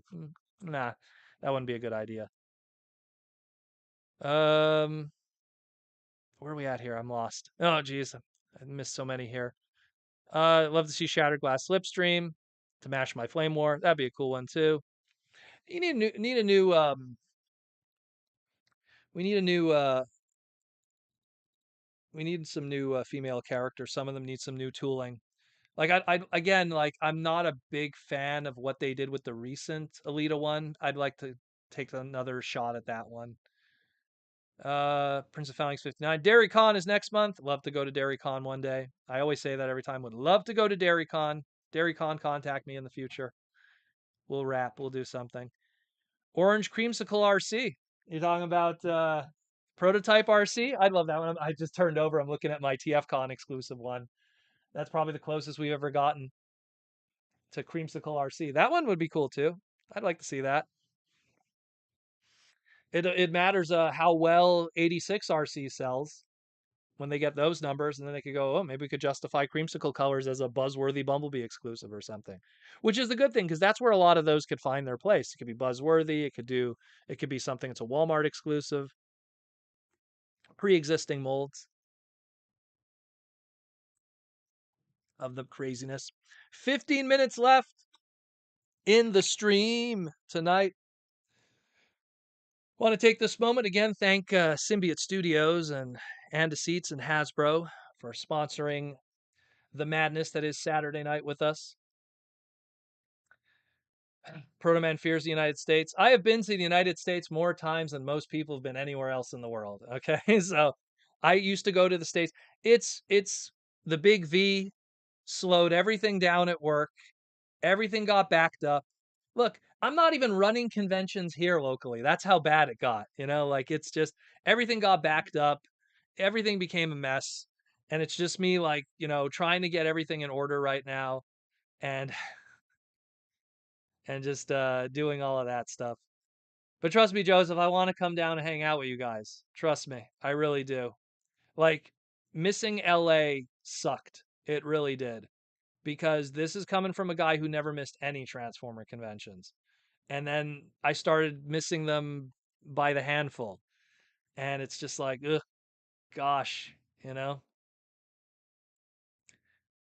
I really want to go back to doing cons again. TFCon Toronto was the last con that I did, technically. It was the very last convention I went to. Another super chat. So hopefully I'll be able to do it again. Toronto will definitely happen just because it's in my backyard. That's the only difference. Not technically in my backyard, but close enough for me to drive, no problem. Media Max, breaking news. Good Burger 2 is being made. He's a dude. She's a dude. We're all dudes. Yeah. I actually like that. I unironically like that movie because when that movie came out, I was working at Burger King. No, wait. No, I wasn't working at Burger King yet. I think I was like a year away. But when I started working at Burger King, it kind of hit here. Like Kevin Smith did what was it, Quirks 2, and it was based in a food joint, but it wasn't the same. It wasn't like the same like you look at Clerks 1 and it was like the plight of working in a dep, that's the French term, a bodega, a dépanneur, a bodega or a convenience store, quickie mart, whatever you want to call it. where I found that when they did the fast food one, it didn't represent it properly. There never was a rush. There never was a rush. Where's your lunchtime rush where everyone's freaking out and someone's going to kill you not because there's no mayonnaise, or barbecue sauce? True story. True story. Almost got killed because there was no barbecue sauce left. True story. Never saw my manager jump over the counter so fast to stop a fight. Craziness. But yeah, that's awesome. Good Burger. Love that. With Keenan and the crew. Love that movie. I unironically love that movie. Mark Morales with the $5 super chat. Hey Proto, just pre-ordered the 2-pack Optimus Primal and Beast through sheer impulse alone. I couldn't resist myself. Well, let me tell you something, brother. If you got it for less than $100, you did better than people who bought the retail ones. Let's put it this way. You're getting something that's masterpiece paint, masterpiece quality, and you're paying less than what people paid legit when they bought it in Walmart. I'm getting it. Anyone who loves Beast Wars should be getting it. I think it's I think that Megatron, mark my words, 5 years from now, short of them doing like a reissue of the masterpiece or localizing this in some shape or form, which they'd have to have some kind of platform. They already are going to do it on Hasbro Pulse, but I mean like retail. Short of that, that's going to be the hot ticket Megatron for years to come outside of the masterpiece. Watch. Good Burger is also one of Goober's faves. That doesn't surprise me because you are like what was the main character's name? But you're like the main character's name, played by him. I mean, I imagine Goober. Hey, welcome to Good Burger, home of the Good Burger. Can I take your order?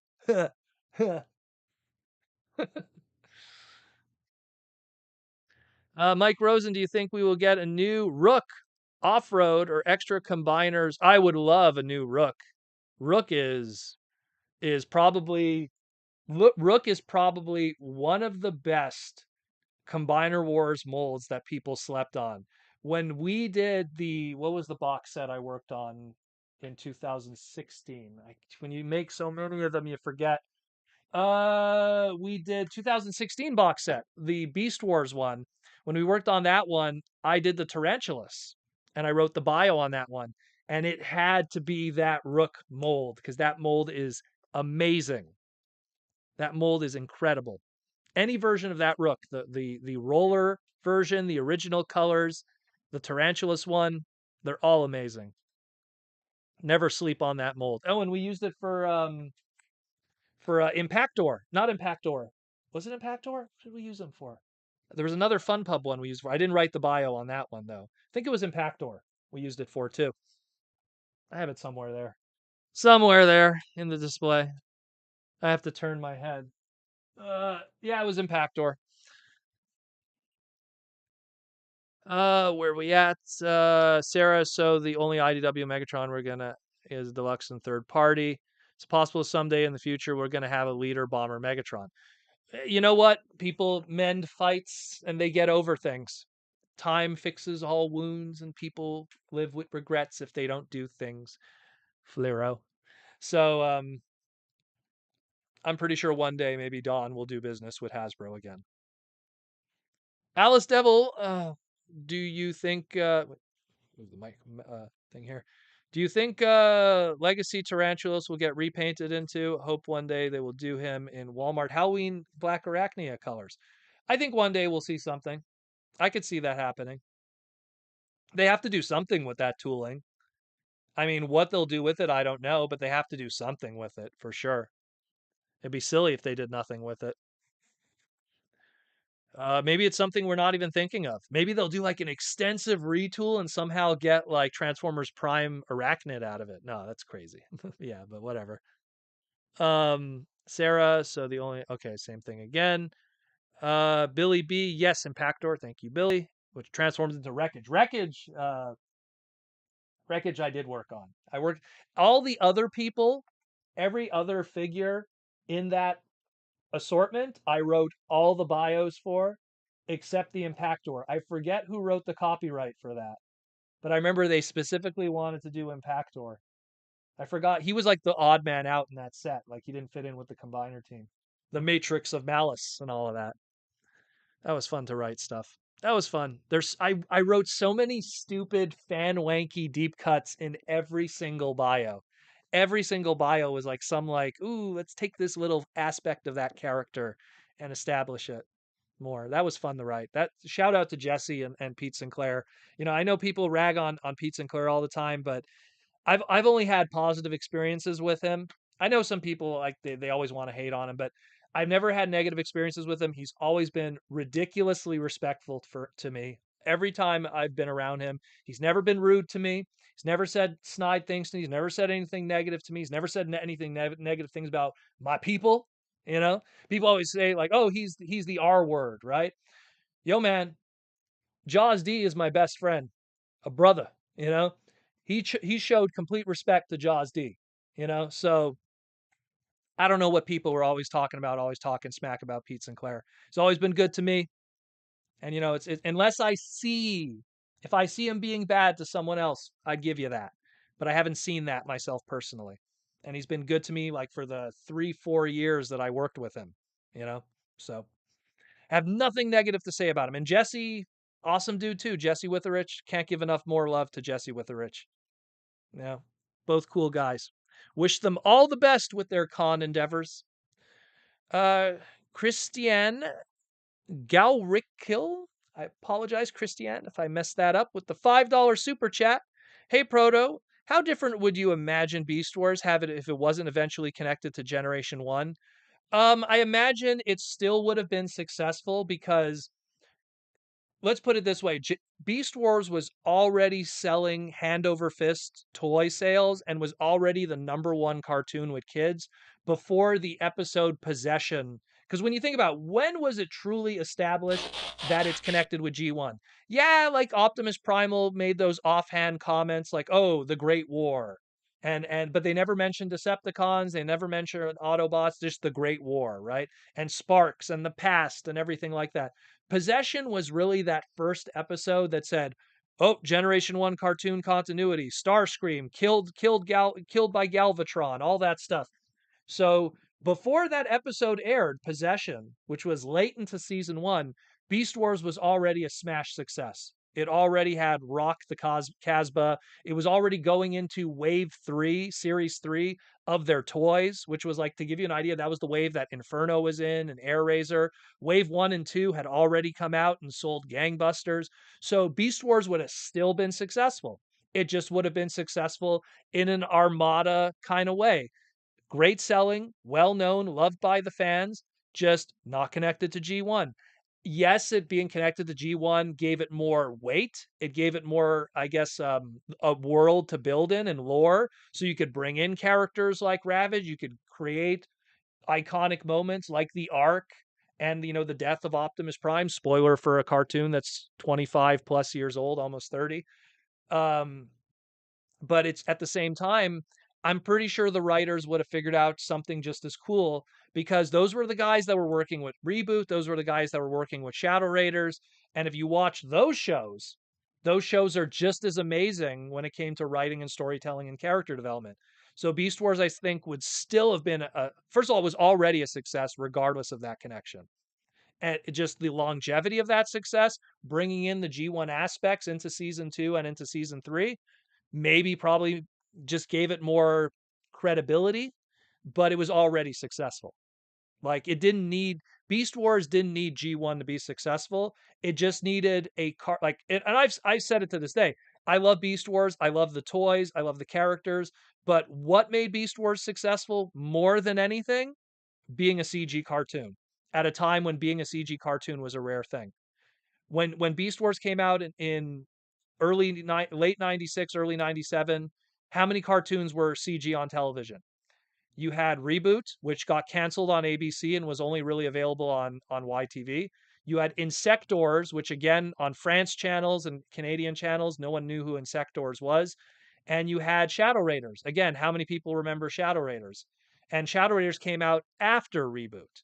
So at the time, you only had two cartoons, Toy Story, When did Final Fantasy Spirit Within come out, or Advent Spirit, Spirit Within? When did that one come out? There wasn't much. There really wasn't much in terms of CG. So being something that was unique and fresh really helped it a lot. Not just in terms of storytelling, characters, development, trademarks, and everything, but also just in terms of a visual style. You'll have like literally the power block. The power block, which is where Beast Wars was played on a lot of American channels, the power block had Beast Wars, and then it had Vortec, which used Deke animation that looked so dated next to something like Beast Wars. And then it had G.I. Joe Extreme, again, Deke animation, which looked so dated next to it. And it had Ghostbusters Extreme. And, like it's just such a weird thing. Such a weird thing. Beast Wars was going to be successful regardless of the G1 connection. And it's not just my bias because I love Beast Wars to death. It's just I lived it during that time and I knew how popular it was even before those connections were publicly known through fiction and message boards. And message boards were not important in 1997 when the internet install base was just reserved to guys like me, which made up barely 10% of the United States and Canada population. Barely. But yeah. But yeah. Yeah, Shadow Raiders was 2000. There you go. Because I remember it came afterwards. But uh where are we at here? Diecast construction, it's a lost art. Yeah, see, but all of that stuff came afterwards. Long after the show was already established, long after it was already a breakaway success. I mean, there was family members that had children that were like 5 years old that I knew that had tons of Beast Wars toys before Possession as an episode had even aired. Like it was just this huge thing. Huge thing. J.R. Mina with the very important question that's always bound to come up, and we have 3 minutes left, so he's very wise to ask it now in the closing hours of the pod. So I went to my Asian supermarket. I bought siok fan, which is roasted pork that is delicious with rice, and I also got on the side fried noodles with chop suey mixed into it, with very light on the soy, just a yellow egg noodle chop suey, very good. Have that on the side. I bought also on top of that a whole bunch of pork buns, which I'm probably going to have tomorrow. I always, whenever Saturday comes, I use that to like plan my food for the whole week and also treat myself on a Saturday to some good eats or a Sunday morning eat or something. Bought a lot of good stuff. I might go out tomorrow though, anyways, because I still have to do some other groceries shopping for some other stuff. I have to buy some meat and vegetables so I can just get the rest of the week settled in. It's always good to plan out good eating instead of eating unhealthy. I rarely get to go out to fast food, in all honesty. Fast food's expensive in Canada. Like that's the one thing. Like for me to eat at McDonald's, like to be satisfied, I'd have to spend like $20. You know, which is like if I'm going to spend $20, I mean, let's be real. I'd rather put it somewhere else. And it'll be there forever, as opposed to it goes through me and out of me. Goodbye. So that's how I look at it. But when I go to United States conventions, then I always go, show me the fast food because your fast food is so cheap. It blows my mind how cheap fast food is there. It doesn't even make sense, even from an exchange standpoint. Um, Beast Wars was mentioned in Fresh Prince of Bel-Air when Beast Wars didn't even have a cartoon yet. I don't know how that happened, but if you look at the timing of that, I talked about this in a panel at TFCon. I did a panel at TFCon. I want to say it was 2011. Correct me if I'm wrong, whoever was there. I did a panel. It was called Transformers in Pop Culture, and this was like again 2011. We were just starting to like really show up, and I showed the Dexter's Lab cameos, the Megas XLR cameos, all the cameos in Top Gun and Aliens and everything like that. And I showed the Fresh Prince one. And when I did the research for that, I was like, wait a minute, that episode aired in 1995? Then that means that at some point when they were filming this, that they got the early toys, like Wave 1, like super early Beast Wars Wave 1, and just ran with that.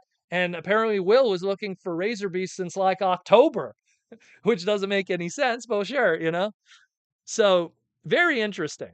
Very interesting that one. It's clearly there was a writer or a set designer or something, or sometimes you have the people who design the backgrounds of the shows. One of the former TFCon staff even was used to do that for a lot of Canadian shows. And like clearly they put that in there and just had Will playing with Croc Megatron and Razor Beast, which is still fascinating to this day. Um so yeah.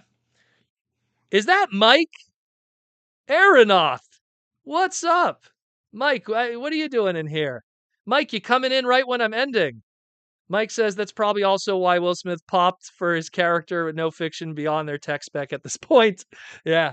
Bow before Razor Beast or I will crush you. Ah! Good stuff. Instead of say Rat Trapper. Yeah, no. Hey Mike, nice to see you here, man. But yeah, we're done for the night. We're at the 2-hour mark. Thank you all for coming. We peaked at like 175 people today. Good stuff. And Mike shows up at the last second. Just want to thank again all my Patreon people and YouTube people, all the green names, Lizard Sphere, JR Mina. I know I'm missing so many others. Sarah, Alice Devil, the super chat people, Christian, Billy B, all the people who super chatted today. Thank you all for coming tonight. Again, it is another Transformer Slag podcast Saturday night live stream. I'd like to also thank the sponsors. Again, Symbiote Studios with all the plush pins and t-shirts and all the awesomeness that they hook us up with. Hasbro Pulse, who sends us a bunch of free stuff because they're so nice to me. And I always plug their YouTube channel because that helps their algorithms. And of course, Anda Seats, who provided our chair. Yo, Anda, thanks for all the stuff. Send us another chair that we can put in the game room. Not to sound but yeah, thank you, everything, guys. Thanks for everyone who showed up tonight to hang out. Aaron Archer, all the people from Hasbro staff in the chat today. We're going to relax. We're going to chill, have a good time. And thank you all for coming. And again, if you haven't already, join the Patreon. The link is going to be in the replay of this video in the description below. You can come join the Patreon, help support the podcast. Look at all the green names. There they all. Timmy K. Poindexter, Wizard Sphere X, Abraham, Ashnud. Who am I missing? JR Mina. Everyone's here today. Billy B, JR. Everyone's here. I think I even saw, there's Joseph. Joseph. Everyone's here, the patron people and everything. I'm out of here, guys. Take care of yourselves. Like I always say, don't pay attention to social media. It's a piece of trash. A lot of negativity in this world. Always ignore that negativity. Go out there, enjoy yourself, talk to your neighbor. There's a lot of good stuff and beautiful things in this world, including robots in disguise. I'm out of here. I'm going to go have some Asian food, hang out with the girl, and play some Nintendo Switch. It's Saturday night. It's time to chill. Take care of yourselves. I love you, and I'm out of here.